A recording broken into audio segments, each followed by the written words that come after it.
This is how we're starting it. We're so professional. That is how we're starting it. That was the first sound they heard when they started this. Yeah. Awesome. Okay, let's start over. Ladies and gentlemen, welcome to the MPN Podcast, a weekly podcast where we talk about music past, present, and future, and about things going on in the MP network. My name is Alexander Kehm, and with me today are our special guests, Gentlemen on the Rocks. Hey, how's it going? With me, let's see. Okay, wait. Sorry. This screen thing is stupid. Okay, first, lead singer of Gentlemen on the Rocks, Mr. Eric Brown. How's it going, YouTube? And the drummer of Gentlemen on the Rocks, Mr. Michael Cappello. Hello, hello. I have the screen now. Okay, go ahead, Mr. Kehm. Oh, yes. So it worked. All this, oh my god, so many technical difficulties. So how is everyone doing today? Pretty good, man. Oh, wow. Yeah, what happens if we both say it at the same time? Who gets the floor? Ooh. Exactly. You have to fight for screen time. Can everyone see all three screens at once, or is it only the one? Yeah, so like, you would watch the big screen, but they could see the bottom bar. This is pretty fancy. Yeah, it is pretty fancy. Okay, so Mike, how was the Olympics? Watching that, you were 15 minutes late. It was. Obviously, they are awesome. I'm still watching them, but I don't think Canada's going right now. No. How professional! How professional! Yeah. He is watching the Olympics. Not professional, how patriotic. Yeah, we are Canadian, eh? Holy smokes. You know what? For a population of half a person, we're doing pretty well considering that the leaders have 300 million and we have 30 million, so yeah. Actually, no, the leaders have 1.3 billion.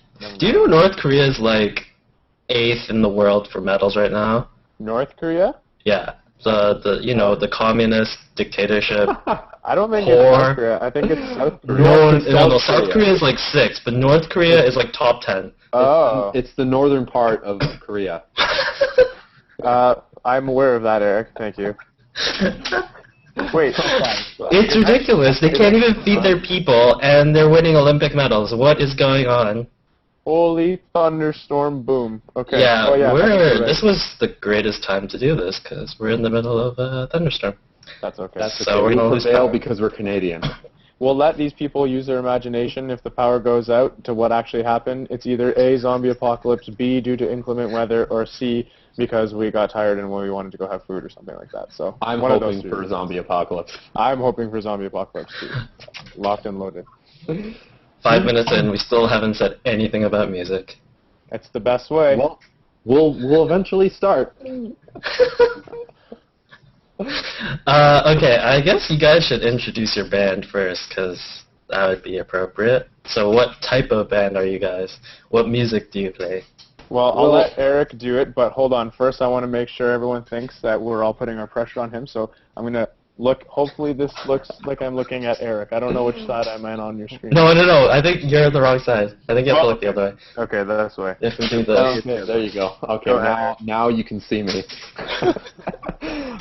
Basically, we're Gentlemen on the Rocks. We're currently a three-piece band, but we've added a fourth member of the band, which we will reveal later into the show.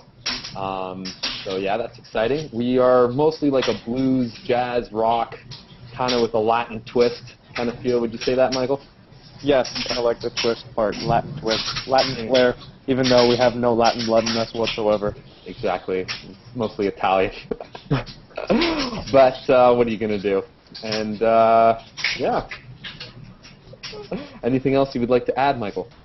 No, I mean, we're based out of Richmond Hill, Ontario, but our main play area is downtown Toronto, so any GTAers out there, woo, go GTA. And other than that, yeah, Eric covered it. We're a three-piece. The only person who's not here is our bassist, Mike DeGuano.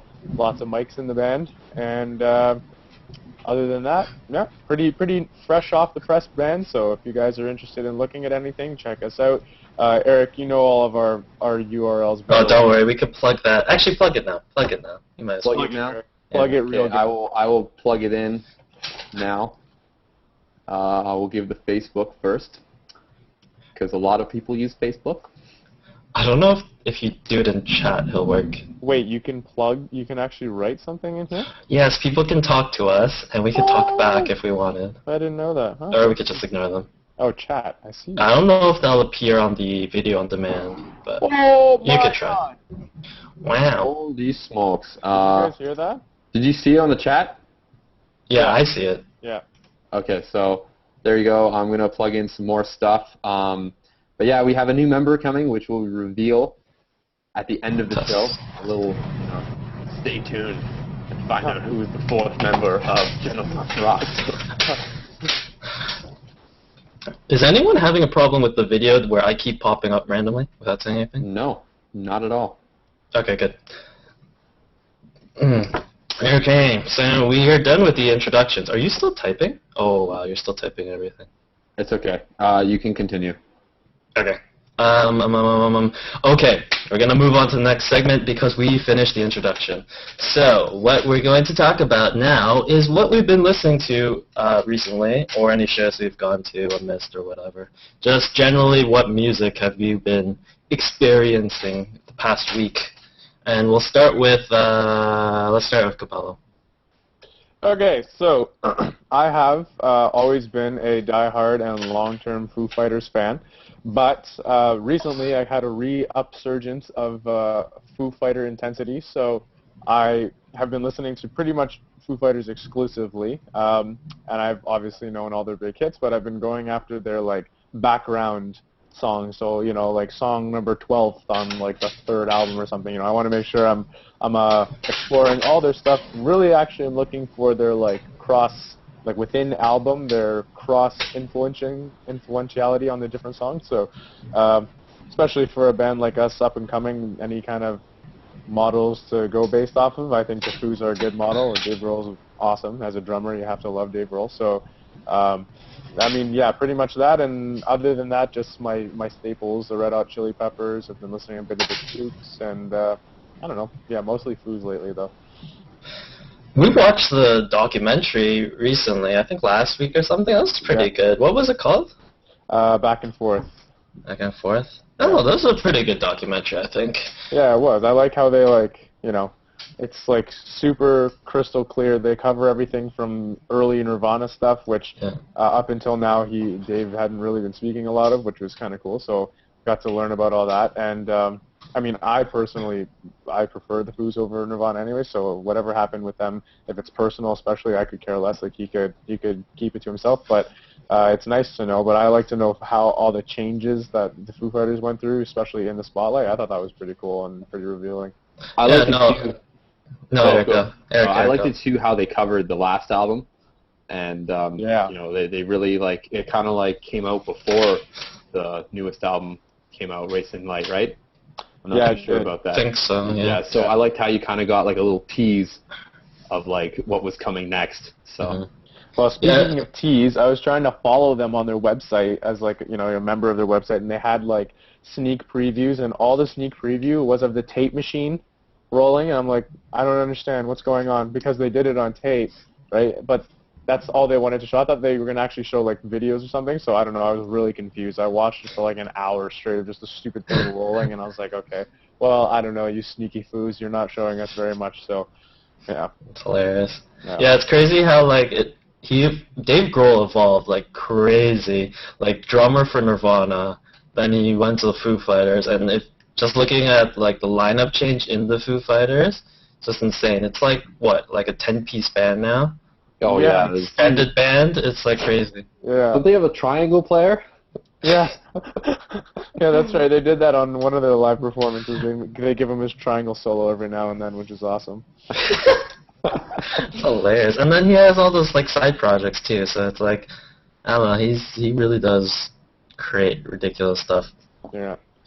Okay, is that all you've been listening to? Yeah, I think so. I've been listening to some, trying to get into some Latin music to try to bring our Latin flair, put some hair on my chest for the band. But, it's been a little tough because I got a little bored, I'm not going to lie. It's not my huge cup of tea. I kind of just really like the rhythms, so that's all I could go for. So I've kind of been just YouTubing that more so. But, yeah, it's been pretty significant listening time-wise, so That's good. All right. Eric, what have you been listening to? I have been listening to a completely different extreme. I've been listening to a lot of country music lately. Specifically... Because you went to Texas. That is true. I currently came back from Texas, and that was awesome. It was all just electric blues and country music everywhere you went, which is kind of cool. Kind of get out of that city atmosphere of, top 40 and everything. But I've been listening to a lot of Luke Bryan, Jason Aldean, Toby Keith. I actually just recently saw Luke Bryan and Is Toby Keith any good? I mean, he's a good guitar player, I know that, but is he really a good country artist? He's hilarious. I find it hard to believe him I don't know, Hank Williams. If you compare him to Hank Williams or something. Well, yeah, you can't that. Hank Williams is like a god to country music, but Toby Keith, I love about him. Exactly. Thank you, Michael. Toby Keith, what I like about him is that his music, he doesn't care about controversy or anything. He kind of just this is how it is. You like it, you don't like it. You can go pound salt or whatever. So, I just had a sick high bar routine. Sorry, just letting everybody know. Continue. Wow. Thank you, Michael. But yeah, I just like some of the songs. He has Red Solo Cup, right? I don't know if you've ever heard that song. Nope. Okay, basically it's a song about a party cup, the red cup filled with beer. Yeah. It's just a song about that, and then he actually never thought it was going to become a single. So he was surprised, just as everybody else was. I heard it's actually ridiculous. And what I love about him too is that even when he sings a romance song or a nice serious song, you can't take him seriously. It's just because he's Toby Keith. He's hilarious. But yeah, I recently saw Luke Bryan and Jason Aldean live at the Molten Ant. That's good. And what was cool is you'll find this interesting. Luke Bryan covered Enter Sandman. That's weird. No, but he played it metal though. He didn't play it country. Oh.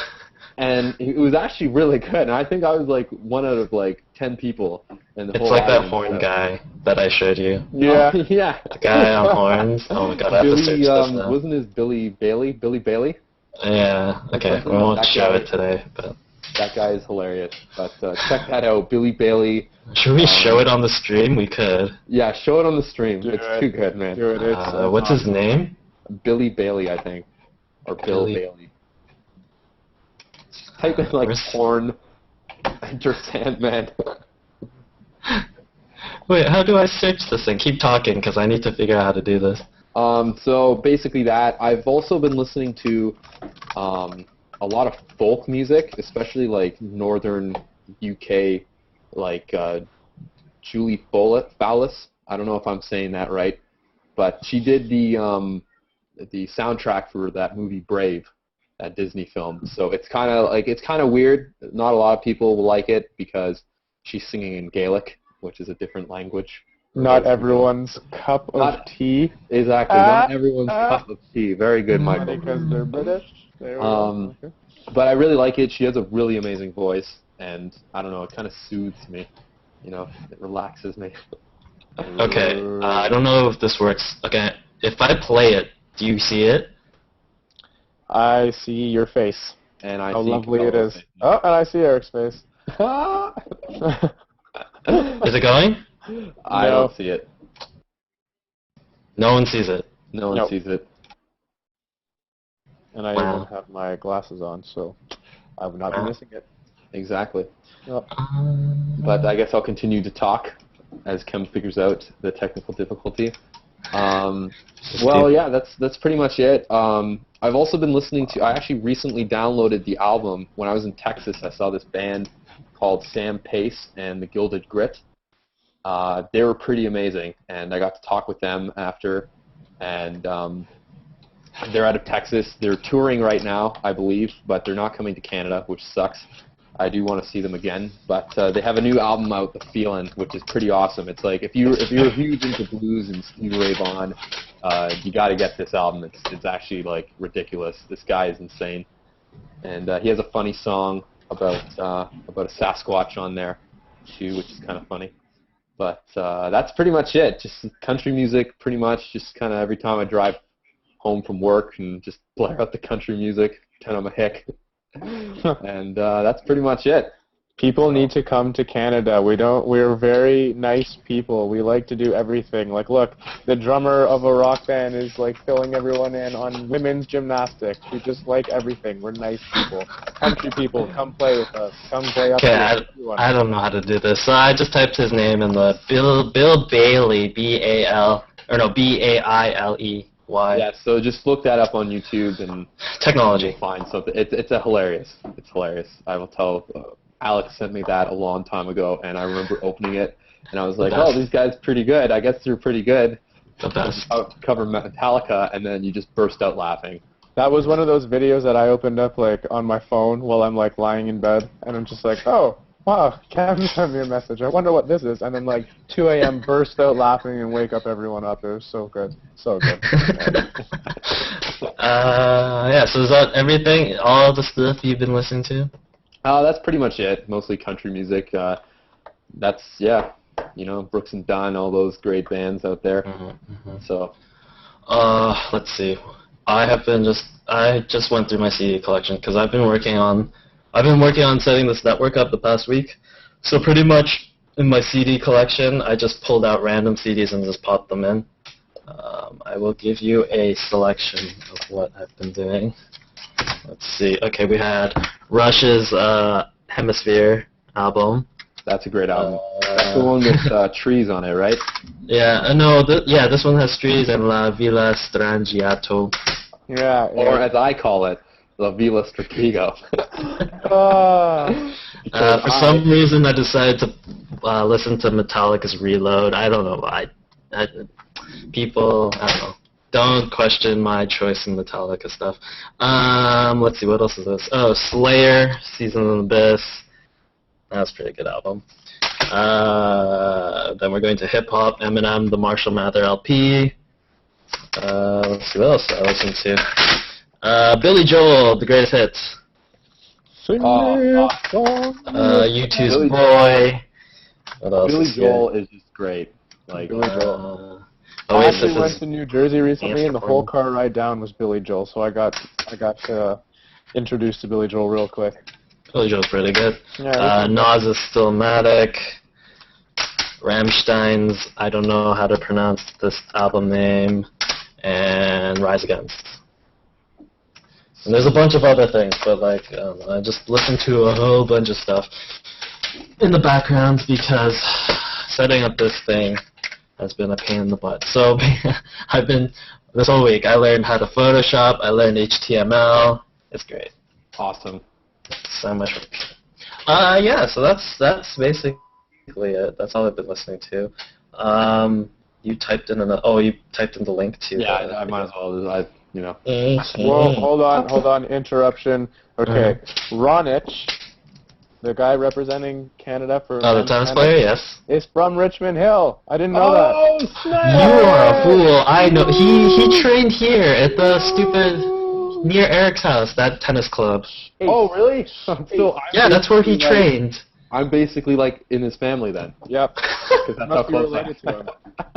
Eric Brown Ronich. I'm just kidding. Don't quote me on that, YouTube, because that's not true. Oh my god, we should make a Wikipedia page for Eric. Yeah, Say he's related to him. Brown knows tennis player from Richmond Hill, who I've never even heard of before. So there you go. There That's you hilarious. go. Any more Olympic news? Because apparently we're still. Romania slipped. Hey, you know what? They are all trying real hard, but Canada didn't slip yet. So What knock was- on wood. Yesterday, I saw Canada came in second for rowing, but I'm not sure. It wasn't for silver. I think it was the semifinals. I don't know even if it was the men's. I was having dinner, and I was just like, hey. We didn't get anything yesterday. No, Oh, okay. not for rowing. I don't think so. Oh, okay. Oh, rowing, we came in like 4th in the semifinals, I think. Oh, okay. Damn. Well, next time. I need to have a springboard floor. Those Speaking things of are the amazing. Olympics, did anyone watch the opening ceremony? Yes. I was The working. whole thing. I The whole watched. thing. I didn't watch the whole thing because I was kind of sick, so I kind of watched like in and out. But Oh, did you watch it? No. the Mr. Why? Bean thing was hilarious. Okay, the Mr. Bean, when Rowan Atkinson came out. That was hilarious. I was But what is laughing your hard, like what is your critique of it? Because I have a really low score for it. I thought it was just humorous because it's Mr. Bean, and I've always liked Mr. Bean as a kid. I grew up with him. I've seen like everything of Mr. Bean, so I thought I really liked that. I thought he was going to come on and do like. Fan too. I thought he was going to come on and do a Blackadder skit, which is a television show. Yeah, that'd be hilarious. But like what he did was really funny. Yeah. Doing Chariot of Fire. I didn't realize that like the synth in that actually played one note the whole song. I never realized that. That's hilarious. That's hilarious, man. Did you watch like the Arctic Monkeys play or Paul McCartney play? Didn't see any of the live performances because I'm not a huge Arctic Monkeys fan. So like, I don't mind the Arctic Monkeys. Of all the bands to choose, I like, come on. Like I understand like they're a big British band, but like why? They've only been around for 5 years, and they don't do anything really that innovative. They're just a band. I don't understand. I just don't understand. Can someone explain to me why the Arctic Monkeys are even considered for the Olympics? I have no idea. I would have gotten like Elton John or something, or even Clapton. Clapton should be like a big icon in, in news. Hello? Can anybody hear me?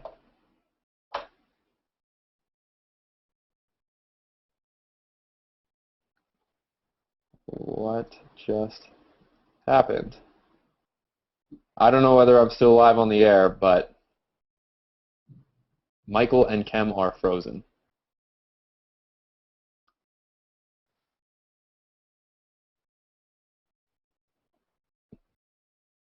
Huh. Interesting.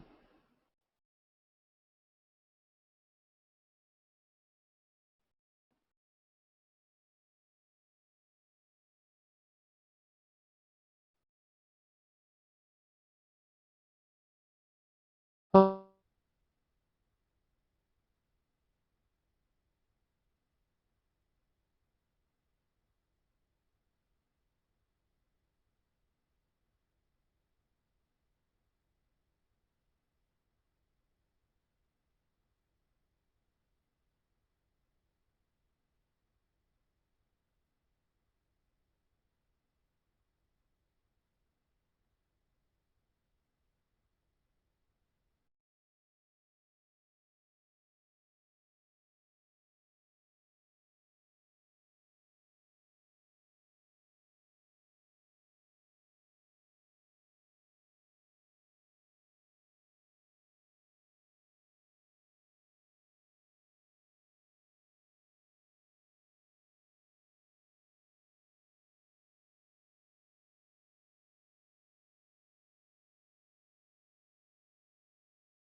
Okay, so what the hell?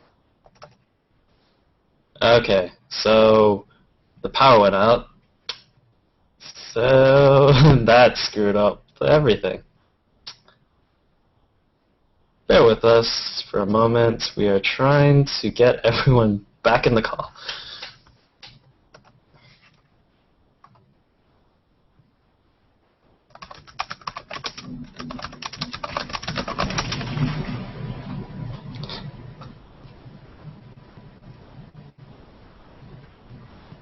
Oh, this is awkward.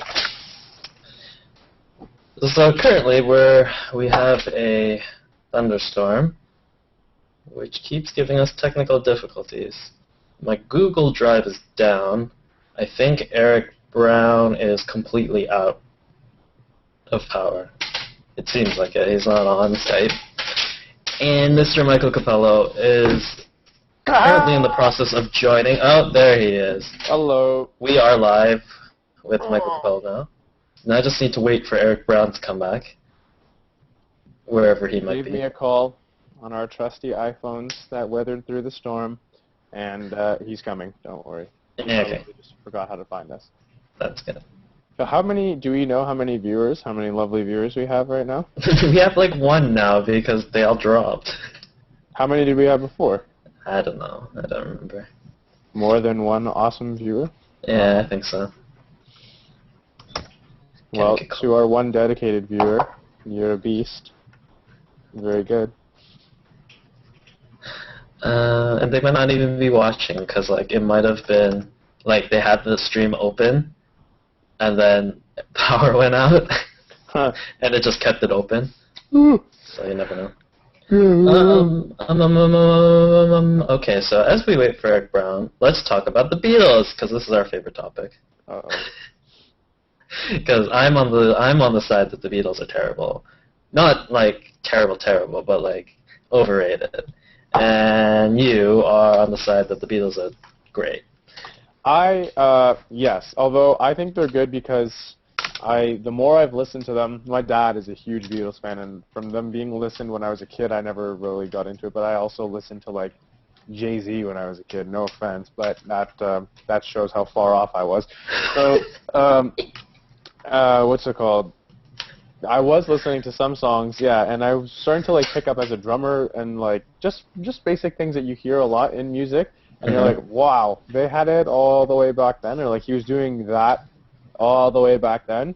So I wouldn't accredit Ringo Starr to being the greatest drummer in the world by any means, but there were like even just tones, like not even technical things, just tones and stuff that you didn't think they would have the technology back then. They did have it, so I've certainly gained a better appreciation for it, and as I started accepting responsibility for backup vocals for the band, you really start to look at their songs differently because there's more to it than, like, as a drummer I was just listening to the drums and the rhythm section all the time, but now you start to listen to the song a little more holistically and you realize, like, yeah, they're probably pretty good. So that's what I think. Yeah, they're pretty good, but I don't know. I think the cultural impact is right, but I don't know. When people say they're the best, I don't know. I think they're certainly... I have a hard time believing. I wanted to talk about Paul McCartney. Well, I think they're certainly one of the biggest like benchmarks in music. Oh yeah, of course, because like all those #1 hits and all that. Just the cultural impact, just having that sort of pandemonium. Yeah. But what I wanted to talk about is Paul McCartney at the Olympics. You didn't watch it. No, I missed it. I watched it. It was terrible. I mean, really? His band is good, like Abe on drums and whatever. Like, his band's always good. But, like, he just came out and sang Hey Jude. I don't understand. I don't understand why. Like, this is once-in-a-lifetime event. Representing your country, right? Yeah. For what? I can go buy a Paul McCartney ticket and go watch him play Hey Jude. When you go to a special event like the Olympics or whatever, like at least do something that is sort of unique. Like at least if he invited Ringo Starr on drums and played Hey Jude, then okay, fine. There's something that you don't see every day. He came on with his normal band and like just played Hey Jude. That's it. Oh, I see. Well, yeah, but what else? I guess what else would you want to? You can't like write a new song for this. Cool if they had like, huh? Is that what you're saying? Like you should have like. He should have done something special. New material. Uh-oh, I got moved over. Back. Aha! I'm back. Sorry about that. Sorry about that. Yeah, Eric, we're talking about Paul McCartney and his Olympic performance. No, I'm not saying he should have done like new material because he needs to represent like some sort of historical significance for being English, right? So he needs to pick something from the Beatles catalog, obviously, or some other British song. But like, if he just comes on stage with his regular band and just plays Hey Jude, like, who cares? I don't care. I can watch that anytime I want. But like, if he brought Ringo Starr on drums and did that, then okay. You can't see that every day. Or like, I don't know, he had some other, like, the remaining members of Queen or The Who or even the Rolling Stones or, like, something that you don't see every day. Yeah. It would have been something better, I think. Yeah, I think so. I mean, like, he's getting old, so the performance was, like, whatever, but I can understand that. If you're getting old, you're not gonna have the best performance of your life. But, like, you should really put some more effort than just playing your back catalog that you do every day. Yeah. I can understand that. Mind you, he got paid £1 for that gig, so... What? £1? Yeah. £1.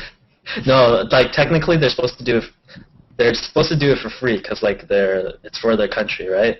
But... Didn't Paul McCartney play a song? I can't remember what the song was called, but yes, he did play a song. No, okay, many times in his career. No, but what, like, in order to play this song, he wanted the clouds to be moved or something. You mean like the literal, like, in the sky clouds? He wanted to move them? He moved them so he can perform this song. I can't remember what the song's called. Something about. Wait, so he set up giant fans? No. He from the ground. Apparently he got like a bunch of airplanes to like fly through the clouds. I don't know how they did this, but I heard this somewhere. So. It sounds ridiculous, I know, but it ended up being true. So maybe Here Comes the Sun or Lucy in the Sky with Diamonds. You know what? I'm going to search this up while you guys talk more because I feel like an idiot. I swear to God. I swear to God. He moved clouds. He moved clouds with his music. Oh, it's a Google search. Apparently, it's been searched a lot here. Did Paul McCartney move clouds? For a Good Day Sunshine. That was the song. Okay? Yeah, okay, it actually happened. Here we go. Okay, let me get the article here. Nice chat, Mike. Oh, good. I knew Eric wouldn't be watching, so... Oh, you guys think I'm crazy, but... He moved the clouds. I mean, use Paul McCartney right now in Richmond Hill because it is pissing rain right now, and we're going to get owned again. Hopefully we don't. Paul McCartney? I don't know. Paul McCartney doesn't seem the type to do that. If you told me, like, Dave Gilmour did that, if someone in Pink Floyd, like, went and did that, I could sort of believe it, or Frank Zappa, I would believe that. Paul McCartney doesn't seem like the person to move clouds.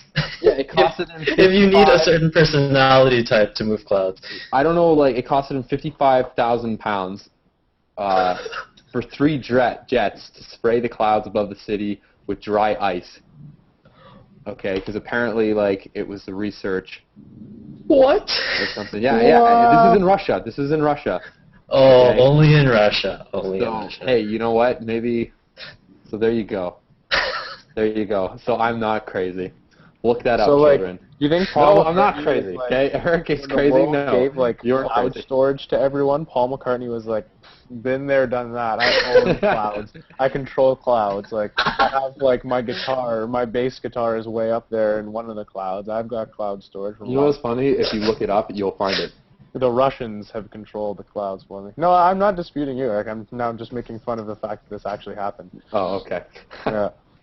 But yeah, it sounds ridiculous though. I'm like, why would you? So Paul McCartney can do anything. Like, he's probably like, yeah. So what? It's the Olympics. Give me £1. Right? So, hey, if he paid 5,000 or what was the number again? Hang on. He paid £55,000 to get jets to move clouds. Okay, then he'll probably have the nerve to say, hey, I want £1. That's like $80,000 roughly. That's not that expensive So, for the power to move clouds. Yeah, exactly. You think it's maybe more expensive? Like when I first heard this, I'm like, you got to be kidding me. This is definitely not true. But then apparently it's true. So, so there you go, children. Whenever you want to play good sunshine, move some clouds. Get ready to part the clouds. Blow real hard. And then you can play. Exactly. Okay, back to the Olympics, because I'm really stuck on this topic. I don't know, just overall music experience. Arctic Monkeys, bad choice. Paul McCartney, bad choice in catalog. And Before we got cut off, I was saying they should have had someone like Elton John or Clapton. no, they can do. Elton John wanted money. Oh, Elton John wanted money. See, at that point, you're playing at the Olympics, so why would you want money? I would do it. He's freaking rich, yeah, I know. I would pay. He has a house here just north of Richmond Hill that he doesn't even live in. It's just there, and it's like five times the house of all three of our houses put together. It's like 4 times the size of that. Yeah, I think the rumor is Elton John wanted money, so like they're like, no, we'll give you £1. So yeah, but like at least it'd been cool if like they got Rolling Stones and the remaining Beatles together on the same stage. That'd be sick. That would be sick. Or even the Who, the remaining members of the Who or Queen. They should just have like an all-out like London Fest superstar, like just have them all on there and just or even like the remaining members of the Monkees. Imagine if the Monkees and the Beatles were on the same stage together. Like even that, I'd go, that's interesting. I would watch that. You mean the remaining Monkees?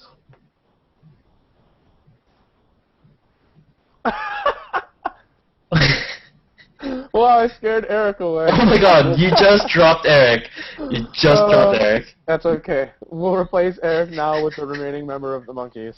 This is now... Here we go. Eric You just broke. Member of the Monkey. You just broke Eric. GTFO, Eric. Well, what I was gonna say, I just needed Eric's like approval here, but fine. Since we are a new band, Gentlemen on the Rocks, and we've only been doing a little bit of gigging around, we have not been paid very much money, but in one gig, we have made more than £1. So technically, in some of our gigs, we were more successful than Paul McCartney, and that is all that matters. So That's true. It is true. If you frame it that way. Yep. So that's good. We weren't playing to quite the same scale or crowd, but technically, we walked away with a little more money, which is funny to say that you had more money than Paul McCartney at one given second instant in the world. You know he's like net worth like just over $1 billion, right? But in that moment, when he was trying to add he's a billionaire. Yeah, well, whatever. It's my one moment of glory against him. No. Your marginal revenue was greater. Yes, there we go. There's the... Oh, Eric's back. I'm back. I don't know what happened there. The monkey kicked you got scared away by the monkey. Right what? here. It's oh, like, the monkey. Oh, the monkey. GTFO! Oh, I'm losing connection. No, I'm just kidding. There you go. Yeah, I don't know. Just the overall. Okay. It looked okay. Like the whole ceremony, it was scripted pretty well. But I disagree. Since we are musicians, I disagree with everything musical about that ceremony. Even go. Oh, I didn't too much see like the musical performances by the Arctic Monkeys, so I can't really say anything. Mm-hmm. But I do kind of agree with because Paul McCartney should have had I do agree with you what you said before. I remember you talked to me about this a long time, or like a couple weeks ago, about Paul McCartney should have played, or not a couple weeks ago. What the hell am I saying? I don't know what I'm saying. You said something about, and I got on again.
outage number 2.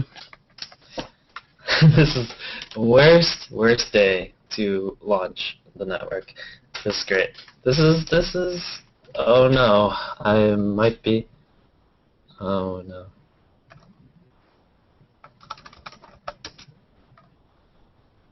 What is going on? Okay, so apparently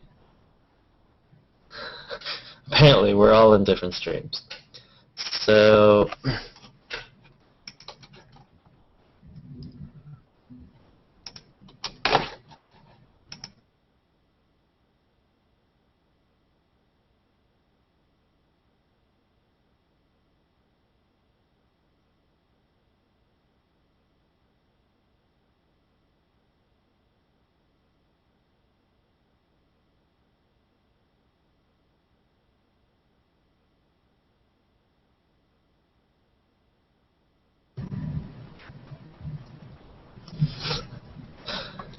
I'm getting Eric to rejoin and continue his thought. Hey. Well. Oh, there's Eric. There we go. And there's Michael. Are you there? Okay. Continue your thought because we need to get through this. I don't Mike's here. I don't even remember what I was saying. What was Arctic Monkeys agreeing with me something about the past. Oh, well, when we talked about this a couple days ago, you said to me that like they should have had like Ringo Starr played with Paul McCartney if they wanted to hold that like Beatles icon thing, right? Mm-hmm. Which I do agree with because like the Beatles are a huge thing, but then again, yeah, the performance may not have been good, but you have like people are there. Oh, it's Paul McCartney, right? How like he's like a god in their most like people's eyes. That's just. I have no idea what you said. It was lagging like crazy. Well, it doesn't matter. We'll move on. We'll move on. That's all that matters. It doesn't matter. Okay. I'm gonna stop complaining about the Olympics. We need to finish this. Okay, the next segment. What are we doing? Oh, we're just gonna. Okay. So today is Tuesday, so that means new music, new album releases, new everything. So I will be. I'll just list everything that came out today, and then if you have an opinion on anything, just chime in. Butt in. Yeah. Oakley dokley. Okay. You have to literally butt in because our face pops up in the screen. It's like, yeah, go ahead, Steve. You're like headbutt. Can everyone hear me? Yes. Yeah, go ahead. Okay, so there's a bunch of things that came out today. So, the band Anchor and Braille released their album The Quiet Life. Close to Home released Momentum. Coca Nostra, Masters of the Dark Arts. Oh, and then the old school DOA punk band, they released We Come in Peace. That should be sort of interesting. Domogenesis, No Idols. Gaelic Storm released Chicken Boxer. Gloriana released 1,000 Miles Left Behind. Jackal with Best in Show. Jesse Harris, Sub Rosa. Who else? Joshua Radin with Underwater. Joss Stone has a collection that she just released, The Soul Sessions, Volume 2. LP released Into the Wild. I think LP should stand for something. I think Into the Wild might be the movie soundtrack, but I'm not sure. LP stands for Loose. Oh, the greatest artist of all time, Pitbull, released I Am Armando? Apparently he's changing his name to Armando. I Am Armored? No, it's Armando. He wears everywhere. He wears hold on, this is good. Armando means that he is wearing armored underwear, and that's it. It's like going commando, but with armor. So Armando, he has ironclad underpants, and that's what Armando means. Good job, Pitbull. Your Oh my god, it's too laggy. I am rejoining this call. I'll be right back. Wait. Well, now it's our show. We've gained control, gentlemen. On the Headbutt. Woo! Woo! Okay, so for the viewers, yeah, I am personally going to investigate in starting a clothing line called Armando Clothing Lines, so that we all have. I would like to get in a piece of that pie because it sounds pretty good. But you can't get my piece.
Thank you, Pitbull, to join it. Yeah. Yeah, thank you, exactly. Pitbull, for giving us the idea of Armando underwear. Yeah. And hopefully he won't get mad because it'll like promote his new album that was released or whatever it was. Like, hey, you never know. He could be our underwear model, right? There you go. Pitbull and Armando, because his new name is now Armando, apparently.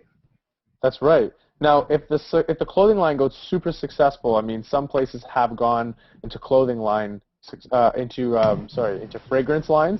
We could not really sell a fragrance line. Like Armando fragrance would not be good because, you know, it's, I don't know. But maybe Pitbull, if he endorses it, we could have a good chance.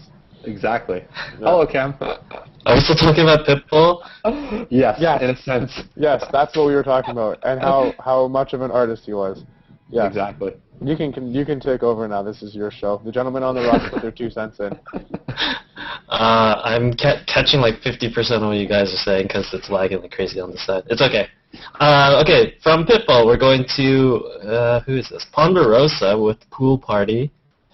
Real Big Fish has released Candy Coated Fury. You know, I used to like Real Big Fish. I like that, I used to get into that ska stuff, but then, you know, it kind of just like gets kind of repetitive after a while. It just seems too happy for me. It's like nothing can be that happy. But, you know, well, continue. Just keep talking because I have no idea what you guys are doing. People could be very happy in Armando. Don't forget that. Oh, yeah. Armando is the best. Hey, you know what? Real Big Fish may use Armando Maybe they do. To fish for big fish. Right? There it is. Yes. Anyways, continue, Kehm. I don't think you guys have stopped talking, so I'm going to continue. I have no idea what you guys are doing. We're going to move on to Rick Ross, who just released God Forgives, I Don't, which is an amazing album name. River City Tan Lines, Coast to Coast. Ooh, Testament has released Dark Roots of Earth. It should be okay. I don't know. They were a good band. They still are a good live band, but in terms of original stuff, I don't know. The Locust, oh my god. Okay, their album name is Molecular Genetics from the Gold Standard Labs. Very scientific. Very, very scientific. Almost Armando science. Almost Armando scientific, but not quite. Wow. The Pond has released a self-titled album called The Pond. Is it The Pond or The Pand? Holy smokes, The Pand, eh? Go ahead, Kehm.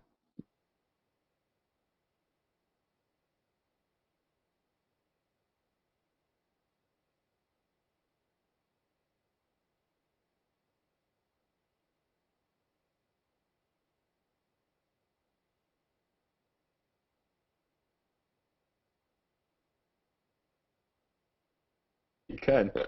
It's true. It is true. By the way, FYI for everyone, Canada does not. This is terrible. This is the worst day to do this.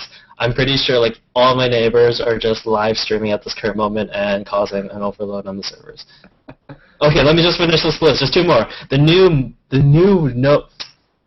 F this band. They're all one word. The new No 2, all one word. And their albums, all one word. The Fear of Missing Out. Oh, what a bunch of Actually, it's the fear of farces. using space. And then the last band is Toadies, and with the album Play Rock Music. I have no idea who most of these bands are. Neither do I. I know I do like know Armando, though. 2 or 3, and then the rest are garbage. Well, then it is not. Okay, quite you guys the need best to day talk, for 'cause I album, can't. Releases. Well, I don't know what's next on the show, so we're just going to sponsor Armando Underpants more. Wow. Okay, Kehm, we are good. We have had our input. Thank you for having the gentleman on the rocks on, but I don't know how much you can hear from us, so please take over if you do hear me speaking. And if you don't hear me speaking, I'm just going to start pointing at you so that you know what's going on. Okay. I think it's coming back. I think I'm getting bandwidth. Okay, so Someone say something. you Hello.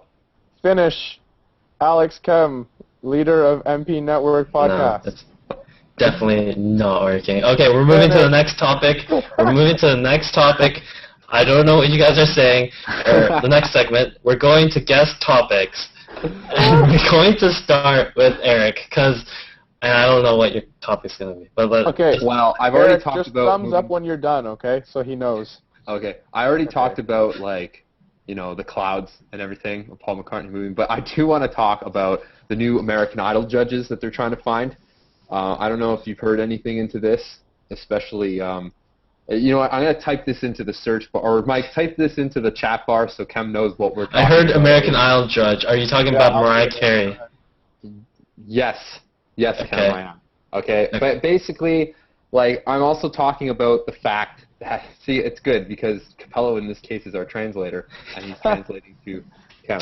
So, like, I speak bad bandwidth, don't worry.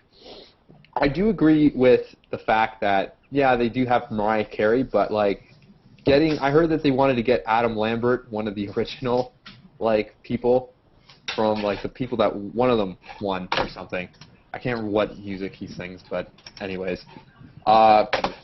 It's just that, like, I think they should have an American icon on there kind of thing that, like Sheryl Crow or something like that, because, yeah, you got Adam Lambert, but he's more of, like, I don't know, like, yeah, he is an American Idol veteran, but I don't think that he should be on it at all. Mariah Carey I agree with because she has an amazing voice, but I think they should get something from the rock world because she's covering kind of like the popular music kind of thing, or like an old icon, maybe like Bob Dylan or John Mellencamp.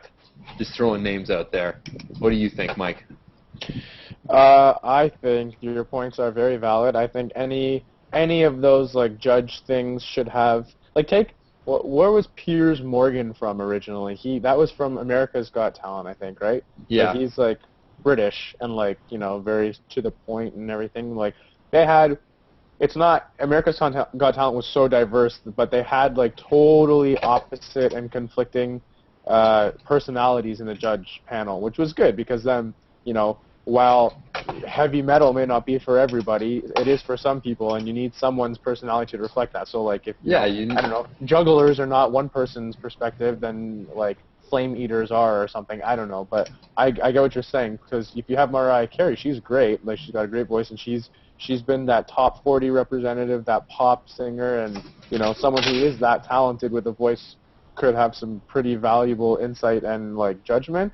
But you do want someone who like Robert Plant or something had singing lessons like after Led Zeppelin finished. Like he started to actually have singing lessons. So maybe someone who's been around based on kind of just popularity, like Robert Plant or maybe Bob Dylan. Like no offense, could still use singing lessons, but that would be good because he's like one of the master lyricists. So that gives some good dynamic to to American Idol, I think is a good idea.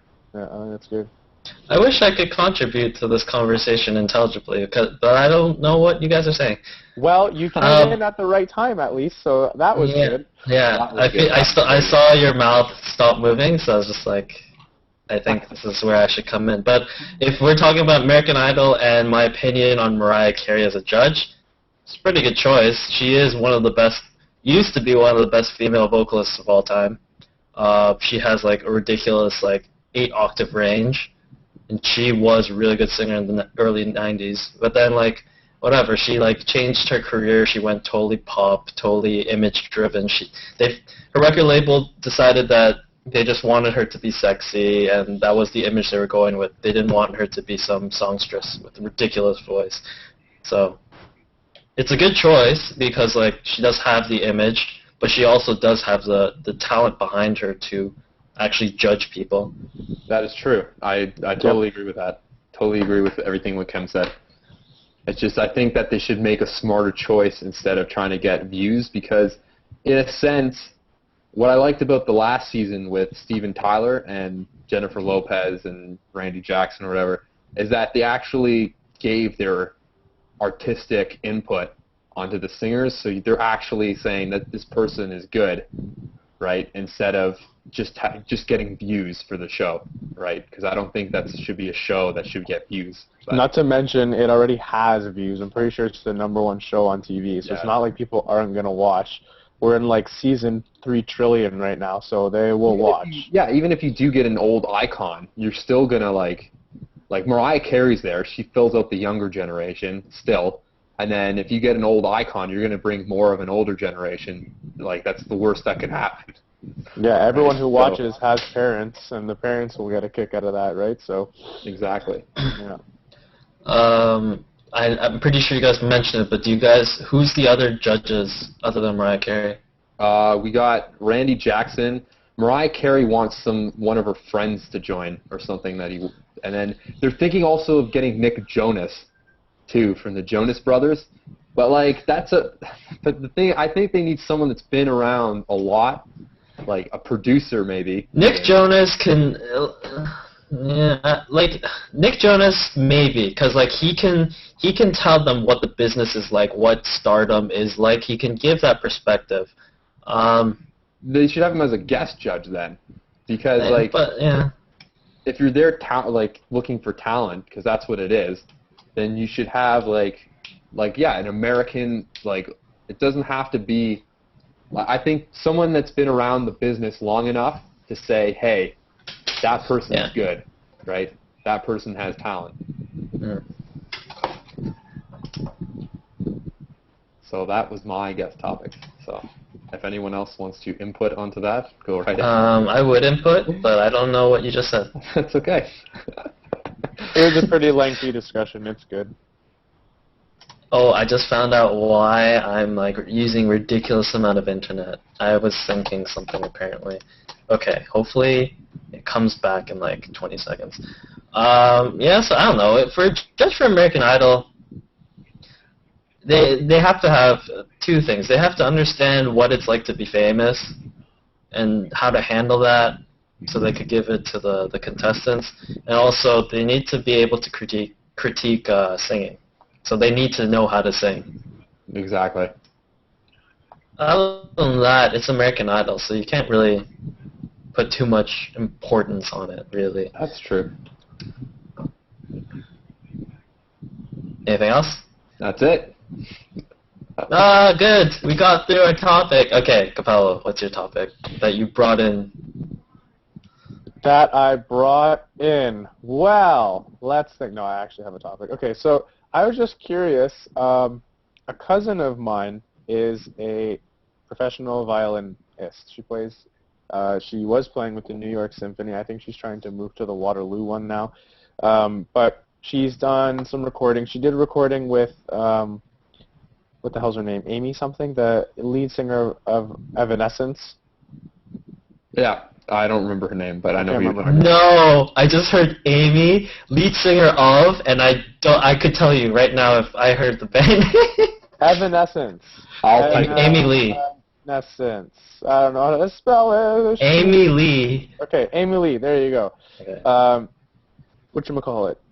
Yeah, she did a recording for one of her on her new album, and she was just blown away at how, from the last time she had done recording, because she obviously was doing a lot of symphony playing, like live playing, how technical and like slicey dicey that it went. And I mean, we record all our own stuff as a band, so we know what it's like as well. And I was just curious. I mean, you're never gonna find this figure or the answer to this question, but I mean, from getting an inside scoop from a New York studio, which is where probably a lot of this stuff goes down, I wonder how much of the music you hear on the radio right now is actually being played and how much of it is like a loop that has been, stored in a database and put together and sliced and diced, or how much of a take or a solo you hear is actually in vivo and it's not like put together. So, I mean, we're an indie band. We don't even know how to do that if we wanted to, but we wouldn't because it's kind of against the way we want to go. I mean, we're not playing crazy,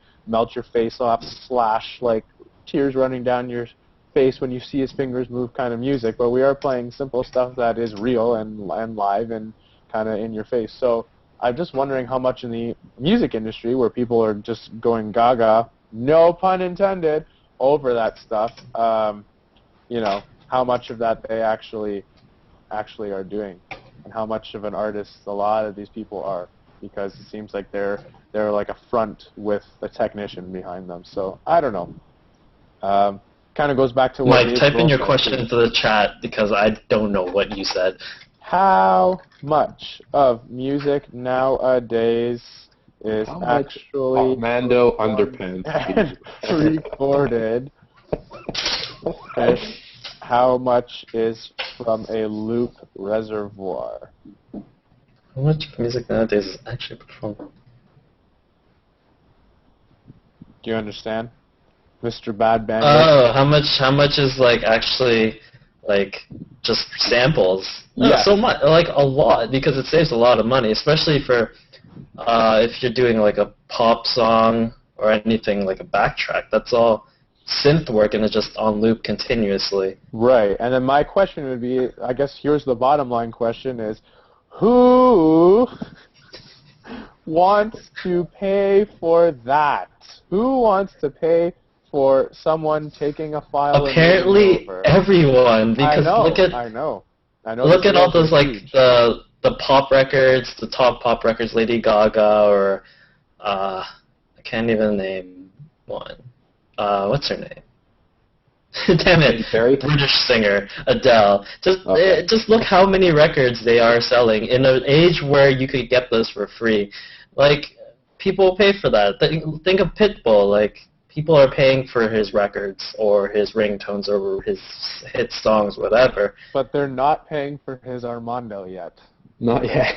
They will be paying us for his Armando. Yeah, Armando is sponsored by Gentlemen on the Rocks. Yeah.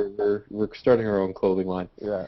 It'll be armadillo colored. I like that. To totally finish off all puns with that word, Armando is armadillo covered commando underwear. Get your Armando armadillo. That's armored. Yeah. Maybe we'll make it. But you have to think of it like, stuff. Wow. All I hear is armadillo, so Go ahead. I'm going to laugh at that for no reason.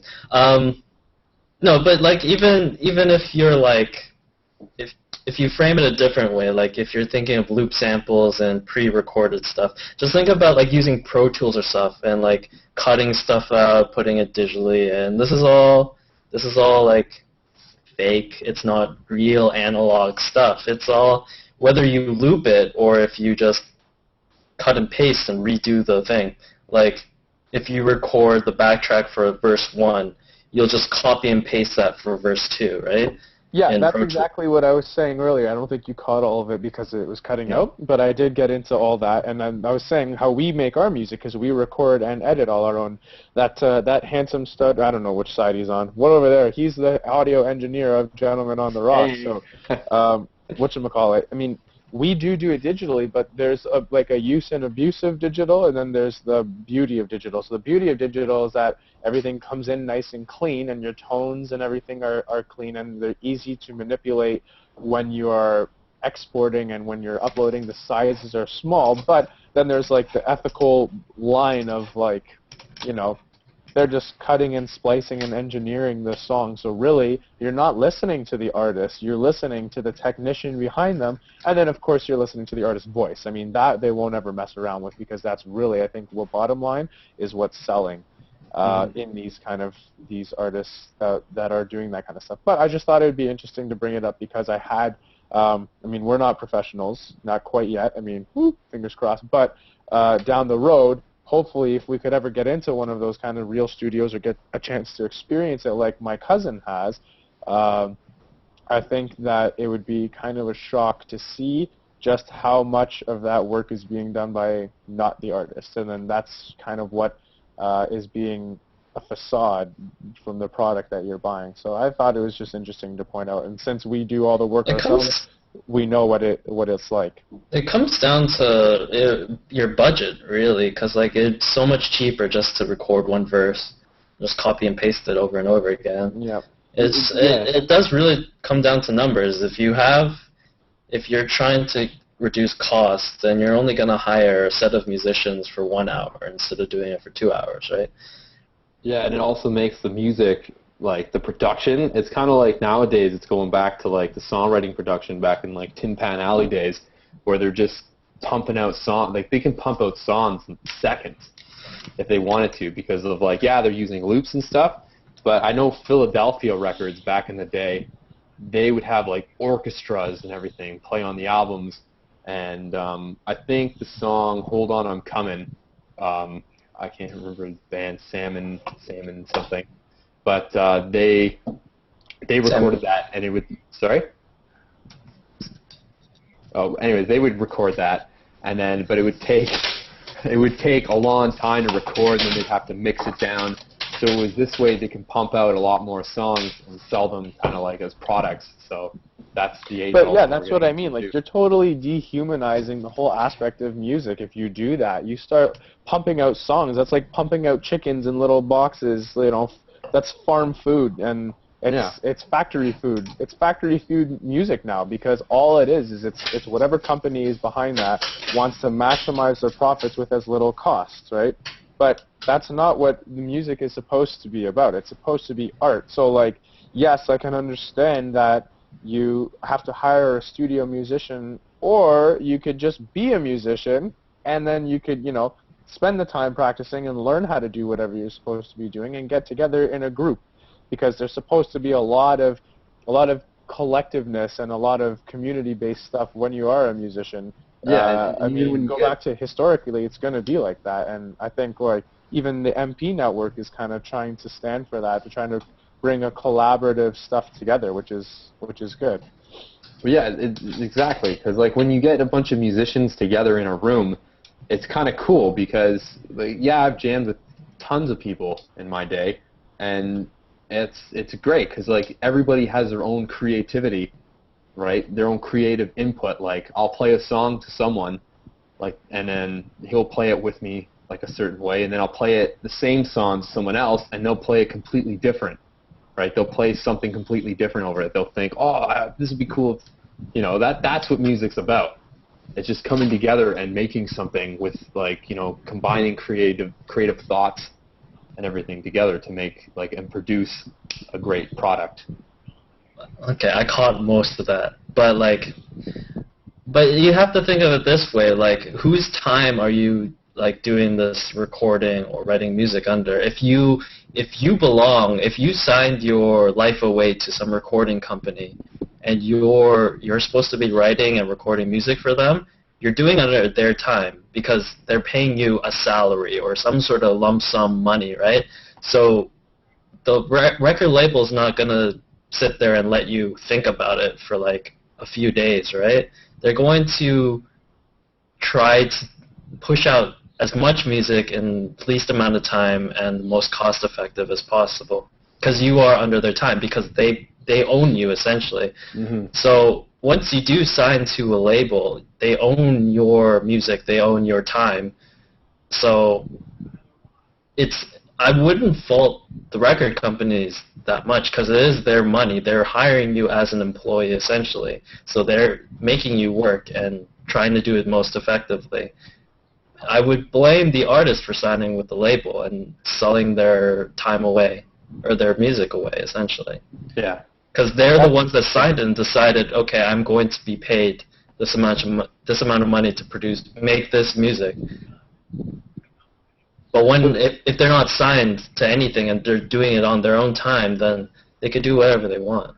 So then what would an option, I guess you have to say that's like kind of that slippery slope because, yes, why would an artist want to do that? But they want to make money, obviously, and they also need representation. So they are going to do that. But it just seems like there are a few options. I mean, you could always do your own kind of promotion, but it's hard unless you have some sort of establishment to have a voice to actually push stuff out. So I guess what a good question would be is like what kind of options would, if you want to avoid that, what kind of option would an artist have to avoid that kind of falling into that trap? And that's why we're here. I caught the last part. Well, how do you avoid that trap?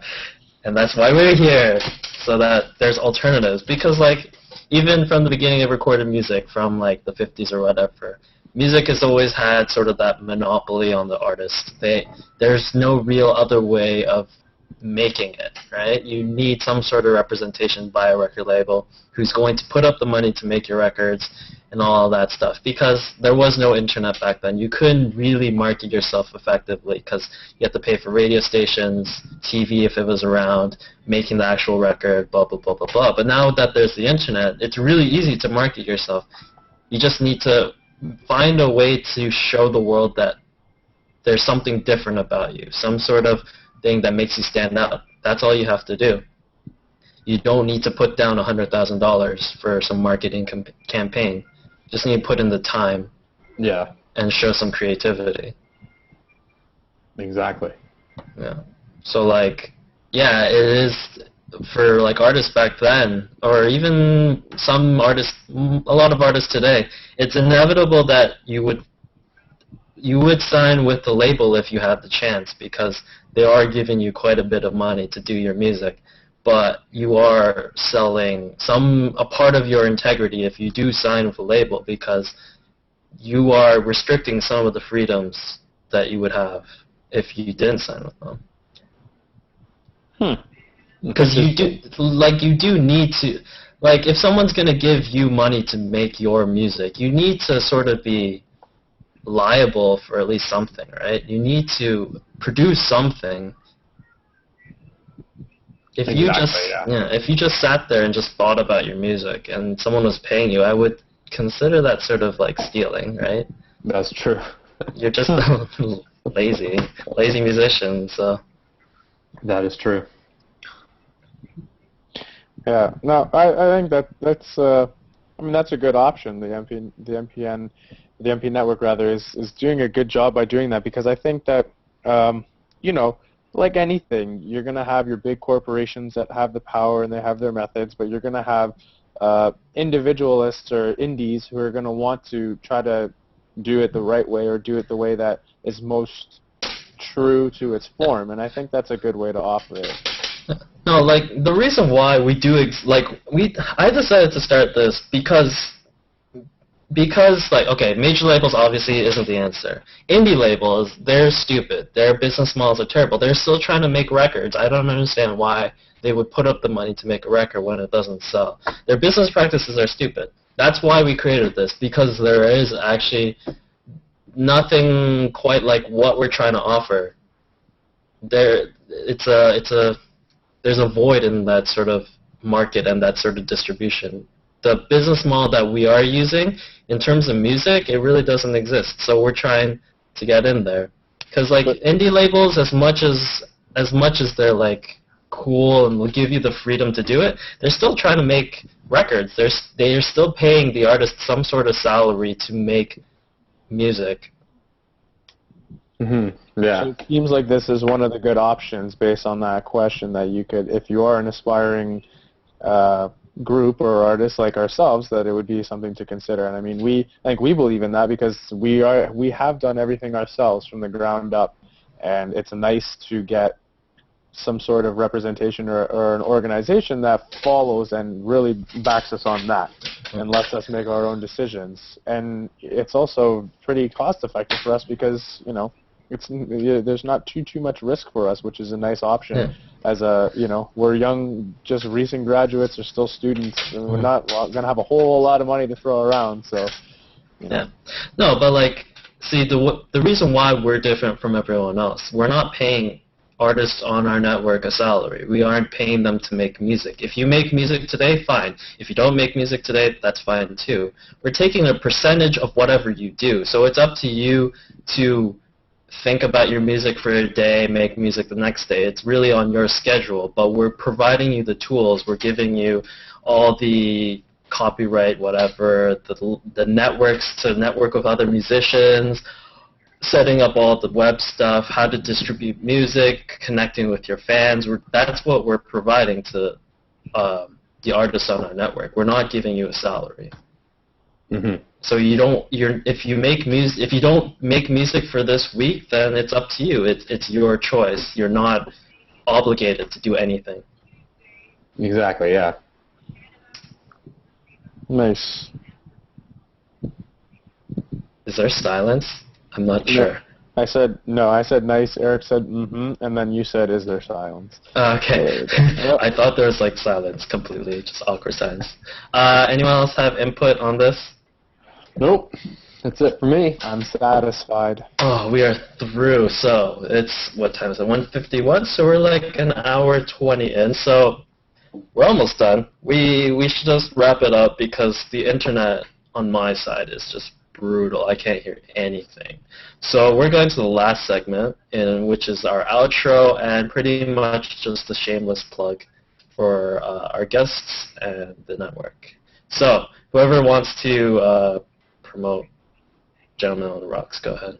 I guess I'll start off and say if you didn't get the links at the top, Michael will hopefully type them in if you remember. I'll do it.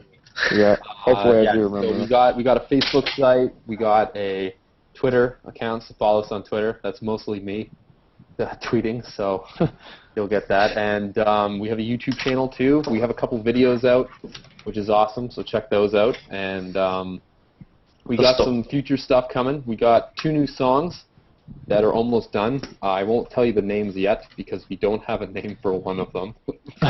So that's usually the case.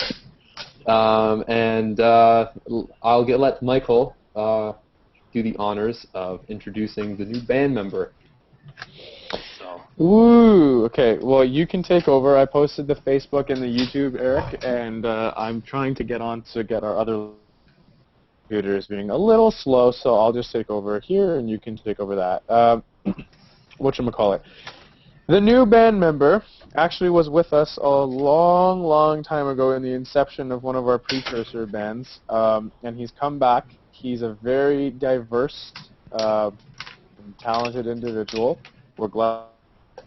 It's pretty hot off the press. I mean, we have yet to actually have a full sit-down practice with him yet, but I think based on the music we've made so far, we always, in recording, had to have like Eric do multiple takes or something for multiple tracks rather for a solo to try to keep our sound nice and full. So Gentlemen on the Rocks, while it was a 3-piece, I think always was meant for its type of music to be a 4-piece. So we all were in total unanimity in our decision to get him, and his name is Anthony Russo. He's a fellow Richmond Hillian, so yay Canada, yay Richmond Hill. This is the first time we're publicizing this, so yes. You guys get to. So for those of you on this live, you know, your pain and suffering through all these technical difficulties was worth it because you got the hot off the press Gentlemen on the Rocks info in your face. So that's it. We are all caught up with Gentlemen on the Rocks news. And I would like to add too that we do have a store on Tumblr. I don't have the link, so I know it's just gentlemenontheRocks.tumblr.com. Yep. There you'll find all their music. And guess what? It's for free. Exactly. So go home, you're at home already, download, and just enjoy. Send it to your friends, and completely free. Exactly. I do have one request, actually. Yes. For all of those who are watching and who are going to be listening to the Gentleman on the Rocks and giving us a shot, please, not on a day like today because it's terrible weather if you're here in Richmond Hill, I want to have some sort of Gentleman on the Rocks song being played at a backyard party. I think that would be awesome. If I ever walked into a party and heard Gentleman on the Rocks music being played while people are swimming and having beers and whiskey, if you're having any whiskey, that would be the ultimate high for me as a local Richmond Hillian. So if anyone is going to do that, please send us a message and let us know if you did play us at any backyard party or had our music on for any reason, really. But that one kind of stands out in my mind. It's because we're part of the Canadian culture if we are doing that. So if we are being played, please let us know. Hit us up on the Facebook page, even tweet us, here, tweet us, wherever. I'll see it. We have I might even come by. We'll find out. Yeah, and Eric may even come by if you're here in Richmond Hill. We're looking for a party. There you go. And also, yeah, we have 2 new songs coming out probably next week. And we got some videos, a lot of videos coming out, which we'll be happy to share with you. And we also have our back catalog as a special thing, but I'll let Kehm introduce it. Yeah, so because today is the official launch for the Music Piracy Network, we are, as a promotion, releasing the back catalog of the Dovetails Live to Live EP. So we did have a physical format of that. I think we sold out, right? I think we gave all those out? Yes, we did. For our personal copies. So there are actually no more copies of that in existence anymore that are to be sold. But we are, in its entirety, from front to back, providing all the tracks for free on dovetails.tumblr.com. Every track is there for free. You could go download it. And there's also a bonus track there, one of the sort of unreleased songs that we never really finished. It's really bad quality, but if you guys want to listen to it, it's there. Yeah, so bunch of free stuff this week. Oh, and also, because it is free, the servers will take you have to wait 5-10 seconds for every download, but we don't have the money to provide a faster service, but it is free. Eventually, we will provide that faster service. We will provide that extra 5 seconds that you lost. Along with a complimentary pair of Armando